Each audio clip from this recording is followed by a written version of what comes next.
The Swift is back, baby, and it's better than before. Chances are you don't quite know how to feel about this.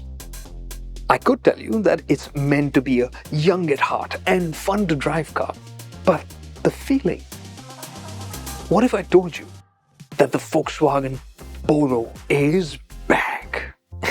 Yeah, that's the feeling that the new Swift should give us. But it doesn't.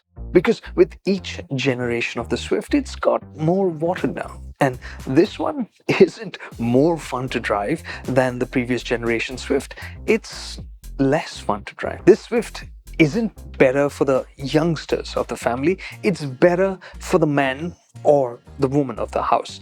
That's thinking from the wallet. Because the Swift diesel is back.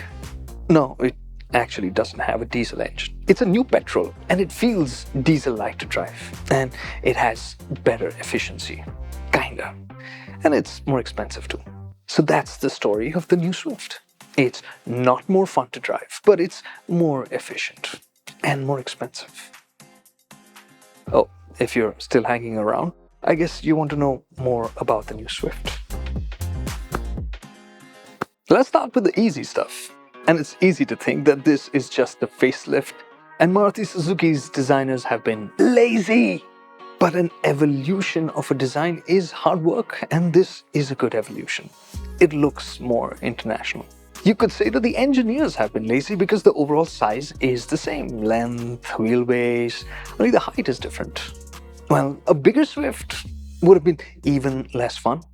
And a bigger Swift would have been more family-friendly and more expensive and more Baleno, right? But the thing that gets to me, that feels outright lazy, are those tail lamps. Those are aftermarket. And then there are the alloy wheels. Have you seen the ones on the Fronx, on the Tizer, the Rumion? Those are cool. This? No. The Swift could have been our new Polo, with better details and better paint finish. Thankfully, there are some colors that absolutely make it pop, like the blue. But the one thing that Maruti Suzuki have gone hard on is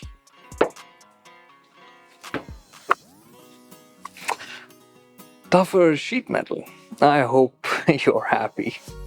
I doubt you'll be happy with the cabin of the Swift. It's a step forward for Maruti Suzuki, but it's not a step up for us. You could say that the dashboard design is modern and the plastics are better, but they're largely hard and the design is old school. Depressing. The only thing that showed me a flash of passion in the cabin were the needles in the instrument cluster. Those look cool.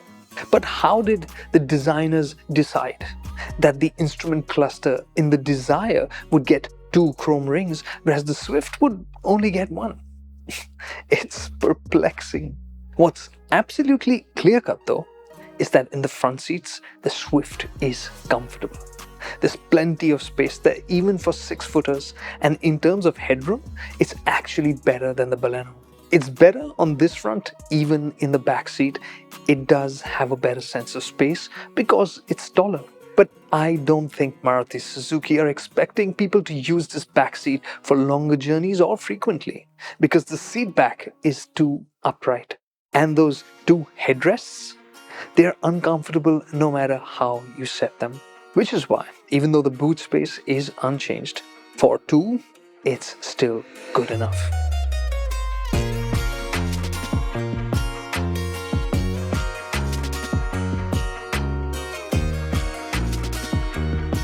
If you don't think of this as a Swift and just see it as another hatchback from Maruti Suzuki, then the new Z-Series engine will be good enough. For a 3-cylinder engine, it's smooth enough, refined enough, and it's easy to drive. But if you knew the old Swift and its K-Series 4-cylinder engine, you'll know that was better. But over time, you do get the sense that it feels more diesel than petrol. The refinement should have been better. We benchmarked this with the Baleno, with the K-Series engine. And the Baleno was smoother, quieter, and easy to drive, and more fuel efficient in the city. In fact, For newer drivers, we've always said that the AMT from Maruti Suzuki was good. It was smooth and easy to use, but that's not the case with the new Z Series engine. It feels jerky. It actually feels annoying at city speeds. Maruti Suzuki needs to bring in more sophisticated automatic transmissions to make this more appealing and more enjoyable to drive. It should have got mild hybrid tech, which would have made it smoother in city conditions as well. Well, the good thing is, on the highway, it does bring out an advantage. It's more efficient there, better than the Baleno with the K series by 2 to 3 kmpl, which is impressive. But if you're looking at this not as another hatchback from Maruti Suzuki, but rather as the Swift, then this engine might seem fine at first try, because it does rev up quickly and it sounds good. But the performance isn't quite there. Past 4,000 RPM, the performance dulls down. It doesn't feel very Swift. The Swift's fun formula had 2 parts. Great performance and fun handling. And so this is a bit of a double whammy. I'll admit, the older car set a really high benchmark. Under its sense of normalness was a car with a streak of mischief. If you ever asked it, hey, you want to have some fun? It would run away 2 steps ahead of you. And what a time you would have. That front end was super planted, and at the same time it was so playful. It was incredible. The new Swift, when asked the same question, will answer, yeah, we could. And you can, because it is agile. And that steering feels good now. It is a car that's confident around corners, that's easy to drive. But it doesn't have the same sense of immediacy or enthusiasm. It's a calmer Swift. The thing that this Swift is enthusiastic about is bad roads. Its suspension is brilliant for that. Not the thing you look to a Swift for in the first place, but it is brilliant. It doesn't get fazed by bad roads. The ground clearance might not seem like much, but we couldn't ground it out, even over bigger speed breakers when we slammed it. So if Maruti Suzuki wanted to make a punch rival, the base for it is ready. In terms of features, the Swift now sets a good baseline. It doesn't set benchmarks for this segment. In the cabin, you get fabric upholstery. There are no leatherette highlights for a sense of premiumness like its rival Hyundai offers. Even a much smaller car like the Renault Kwid shows how colors can be used. Just gentle touches to make the cabin look and feel more premium without eating into profits.